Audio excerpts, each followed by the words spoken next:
There are two drawing aids in AutoCAD called Grid and Snap. They often work together, but you can also use them separate from each other.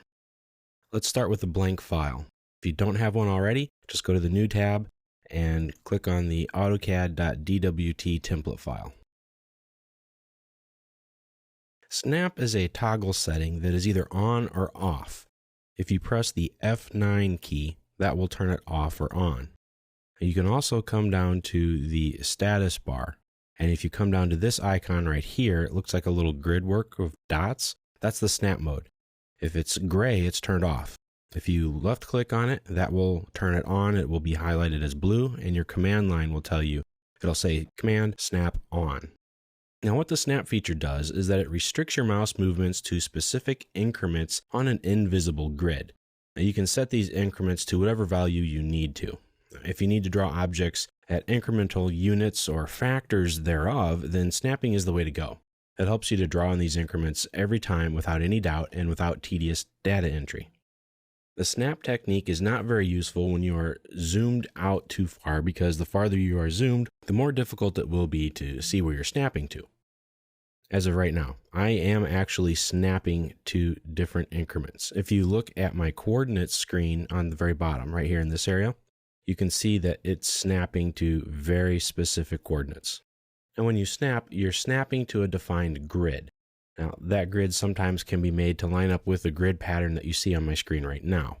Pressing the F7 key will toggle the grid off or on. Now, even if it's off, it's just visibly turned off. You're still snapping to those specific coordinates. And you can come to the status bar down here and left click on this icon, and that will turn the grid off or on as well. Now, to change the snap settings and the grid settings, you need to get to the drafting settings dialog box. You can do that by right-clicking on either one of these two snap buttons, the snap or the grid, and click on the snap settings. This will take you to the snap and grid options. Now you can turn off snap and you can turn off the grid by clicking on these boxes here and click OK, and then everything will take place.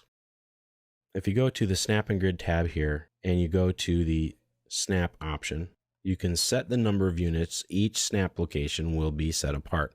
Right now they are set at 0.5 units on the X or on the Y.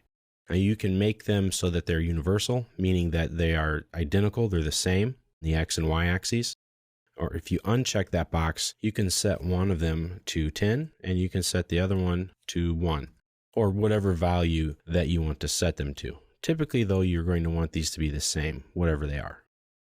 So now if we click OK, and if you see the coordinates move to tenths. Now if I zoom in, you can't really so much see where I'm zooming to now for every 10 units, because I'm zoomed in too far. And when I zoom out, you can see it a lot better. And you can really see the snapping when you start like the line command, for example. So if I start to left click, and you can see as I move my cursor, everything is snapping in increments of 10. So if I go left or right, it's going at 10, 20, 30, etc. If I come straight up, it's going at 10. I need to zoom out a little more, 30, etc. And as I move from corner to corner, of course, my exact distance is going to be relative to the number of units that I go up.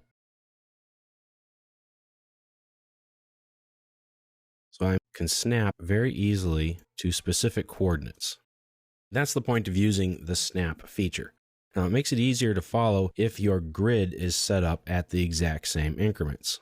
So again, if I click on this arrow or right click on either of these icons and click on the snap settings button, I can get to it.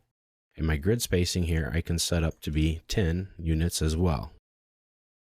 And every major line will be set up at every 5 units. That's the way it looks. The major lines are these darker or thicker lines. So now when I draw my line command, if I snap here, you can see I'm snapping along the grid lines. So that's key. So if you want to graph something like you would with regular graph paper and a pen or a pencil, you can do that. Set your snap settings to a specific grid size and set your grid to that exact same size. Now, many users find the snap and grid features to be annoying because a lot of times if you zoom out really far, the grid changes, and it's relative to your screen size. So as you can see here, I'm snapping to tenths. You can tell by my units. As I move, it goes to 20, 30, 40, 50, etc. So I zoomed out enough to where the grids try to keep a sort of semi-relative size to your screen. So they're not true grid sizes. So keep that in mind. They're really just a visual guide. And for that reason, a lot of users find this to be rather annoying. However, many users find them to be extremely useful. And I would agree with both perspectives. The ability to control where your crosshairs go without having to think about it can be very handy, especially when you're first using AutoCAD.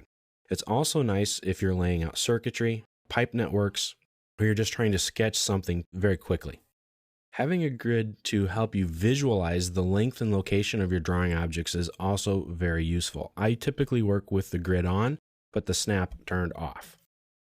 Learning how big something is on the screen can take some time, so having a visual aid is very useful. Now, eventually, and it may take some time, and that's okay, you will be able to understand how big something is on your screen. But again, it could take some time. Don't worry if it takes you a long time, though. That's okay. In fact, some people never even get the hang of it, and that too is okay. So I suggest that you often will work with the grids on at least. It will just kind of help you to give you a visual idea of what direction you're going, how you're working. If something is parallel, perpendicular, vertical, horizontal, it can be a great visual aid.